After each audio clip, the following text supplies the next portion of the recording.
Friends, welcome to another session of Smita classes.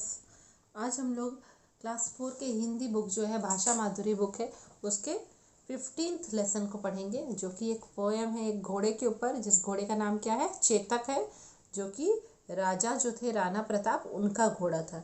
यह poem लिखा है कवि श्याम नारायण पांडे ने और बहुत ही अच्छा पोएम है, बहुत अच्छे से लिखा है और चेतक के बारे में इतनी प्रशंसा की है कि आपको भी बहुत अच्छा लगेगा। रणबीच चौकड़ी भर भर कर चेतक बन गया निराला था, राणा प्रताप के घोड़े से पड़ गया हवा का पाला था। इसमें क्या बोल रहा है कि रन बीच मतलब रन मतलब युद्ध चल रहा है, तो युद्ध के बीच में वह चौकड़ी भर रहा था, मतलब अपने चार पैरों से तेजी से वह दौड़ रहा था। युद्ध के बीच वह तेजी से दौड़ रहा था अपने पैरों से, चार पैरों से। चेतक बिल्कुल निराला था, मतलब बिल्कुल ही अद्भुत और यूनिक तरह का घोड़ा था वह। राणा प्रताप का घोड़ा था वह, पड़ गया हवा का पाला था, मतलब हवा के साथ उसका कंपटीशन हो रहा था कि हवा तेज आगे जाएगी कि घोड़ा तेज जाएगा। घोड़ा इतना स्पीड से जाता था। गिरता न कभी चेतक तन पर राणा प्रताप का घोड़ा था, वह दौड़ रहा अरी मस्तक पर, यह आसमान पर घोड़ा था। ठीक है, तो राणा प्रताप अपने घोड़े को बहुत प्यार करते थे और उसको कभी भी कोड़े से नहीं मारते थे, है ना। जो घुड़सवार होते हैं क्या, तो एक तरह का हंटर पकड़ के रखते हैं, उससे घोड़े को मारते हैं ताकि घोड़ा आगे बढ़े। पर राणा प्रताप का घोड़ा बहुत अच्छा था, वो खुद बहुत समझदार था, खुद ही आगे बढ़ जाता था और राणा प्रताप उस पर कभी भी कोड़ा उसके तन पर, उसके बॉडी पे नहीं मारते थे। वह दौड़ रहा अरी मस्तक पर। अरी मतलब क्या होता है, शत्रु होता है। तो शत्रु जो वहाँ युद्ध में गिर रहे थे, वो शत्रुओं के सिर पे होकर दौड़ता जा रहा था। गिर पड़े शत्रुओं के सिर के ऊपर से वो दौड़ जा रहा था, या इतनी ऊंचाई हवा में वो दौड़ रहा था।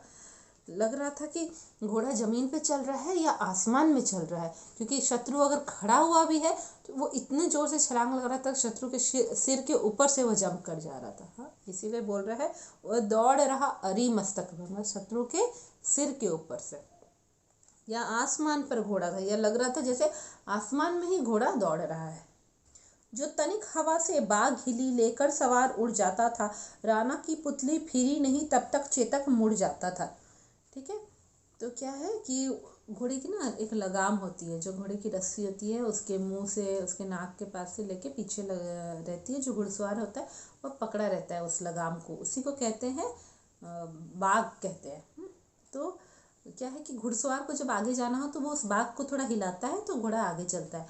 पर यहाँ पे चेतक के साथ क्या था, अगर हवा से भी उसकी बाघ हल्की से भी हिलती थी तब तक में वो दौड़ना शुरू कर देता था। उसको इंतजार नहीं कराता था वह किसी को। तो तनिक हवा से बाघ हिली, जरा से हवा चली और उसकी जो लगामें थोड़ी हिल गई, वह अपने सवार को ऊपर बैठा कर और पूरा उड़ जाता था, तेजी से दौड़ने लगता था। राणा की पुतली फिरी नहीं तब तक चेतक मुड़ जाता था। हाँ, और राणा जो है ऐसे हल्का सा अपने आँख को टर्न करते थे कि अब उस डायरेक्शन में जाना है, हाँ, दूसरे डायरेक्शन में चेंज करना है। घोड़ा को पता चल जाता था। जब तक वो अपने आँख को टर्न नहीं किए हैं, आँख के भीतर का जो ब्लैक पोर्शन है उसको पुतली कह रहे हैं, जब तक वो अपने आँख के पोर्शन, ब्लैक पोर्शन को टर्न नहीं किए, पुतली को टर्न नहीं किए, उसके पहले ही घोड़ा टर्न हो जाता था। मतलब इसको इतना भी टाइम नहीं लगता था, आँख के मूवमेंट तक का भी उसको समय नहीं लगता था, उसके पहले ही वो टर्न ले लेता था। कौशल दिखलाया चालों में, उड़ गया अचानक भालों में, निर्भीक गया वह ढालों में, सरपट दौड़ा करवालों में। ठीक है, कौशल दिखाया मतलब वो अपना कुशलता दिखाया, वो दिखाया कि वो कितना टैलेंटेड घोड़ा है उसके चालों में। हाँ, मतलब जिस तरह वो स्पीड से दौड़ रहा है। उड़ गया अचानक भालों में। भाला क्या होता है, स्पीयर्स जो होते हैं ना, बड़े बड़े डंडे होते हैं, उसके आगे नोकीला ब्लेड जैसा लगा रहता है ना, एक ट्रायंगुलर टाइप के शेप का, तो उसी को भाला कहते हैं। तो वो शत्रु भाला लेके दौड़ रहा है, उस बीच में भी वो घुस जाता था। उड़ गया अचानक भालों में, निर्भीक गया वह ढालों में। शत्रु क्या करते हैं, तलवार पकड़ते हैं, उसके साथ एक ढाल पकड़ते हैं ना, गोल एक सर्कुलर चीज पकड़ते हैं अपने आप को बचाने के लिए, उसको ढाल बोलते हैं। तो बिना डरे वो ढाल सबके बीच में भी घुस जाता था, भाला सबके बीच में भी घुस जाता था। निर्भीक मतलब बिना डरे। सरपट दौड़ा करवालों में, जहाँ तलवार, करवाल मतलब तलवार, तो जहाँ तलवार से लड़ाई हो रही है उसके बीच में भी वो स्पीडली दौड़ के जाता था। यही रहा वह यहीं रहा अब यहाँ नहीं, वह वहीं रहा पर वहाँ नहीं, थी जगह नहीं न कोई जहाँ नहीं, किस अरी मस्तक पर कहाँ नहीं। यहाँ कहना क्या चाह रहा है, अरे अभी यही था, अभी यहाँ नहीं है, वहाँ है, वहाँ नहीं है, मतलब वो तुरंत में स्पीडली इधर से उधर चला जा रहा है। कोई भी ऐसा युद्ध के बीच में जगह नहीं दिखाई दे रहा था जहाँ पे वो घोड़ा नहीं दौड़ रहा था। हर जगह अभी यहाँ गया, फिर तुरंत वहाँ गया, वहाँ गया, युद्ध में हर जगह वो घोड़ा ही दिखाई दे रहा था। और किसी शत्रु के मस्तक के ऊपर से जंप मारा, कभी दूसरे शत्रु के मस्तक, लग रहा था कि किसके किसके मस्तक के ऊपर से वो जंप नहीं मारा, किसके किसके सिर के ऊपर से जंप नहीं मारा है। बढ़ते नद सा वह लहर गया, वह गया गया फिर ठहर गया, विकराल वज्रमय बादल सा अरी की सेना पर गहर गया। जैसे कि कोई झरना बहता जाता है, इसी तरह से वह लहर गया, मतलब वह पूरा इतने स्पीड से जाता गया कि लगा झरना के जैसे बहते बहते जा रहा है। वह गया गया फिर ठहर गया। हाँ, वो स्पीडली जा रहा है, फिर थोड़ा रुक जाता है। ऐसा ठहर गया मतलब रुक गया। विकराल वज्रमय बादल सा, हाँ, लगता है कि वो विकराल मैंने बहुत भयानक लगता है। युद्ध में वो भयानक पूरा वज्र सामने, बहुत वज्र क्या होता है, एक इंद्र का एक ये होता है ना, वेपन होता है, हथियार होता है, तो वो बहुत ही भयानक एक हथियार के जैसा लगता था। और इतना बड़ा लगता था जैसे लगता था बादल है, बादल जैसे काला बादल कैसे फैलते फैलते पूरे एरिया में फैल जाता है ना, ऐसे ही लगता था कि वह पूरा एक झरने के जैसे दौड़ रहा है और दौड़ते दौड़ते सब तरफ फैल गया है। अरे की सेना पर गहर गया। हाँ, जो शत्रु की सेना है उसके ऊपर पूरा वो कवर कर लिया उनको। गहर गया मैंने पूरा दौड़ते दौड़ते सबको कवर कर लिया।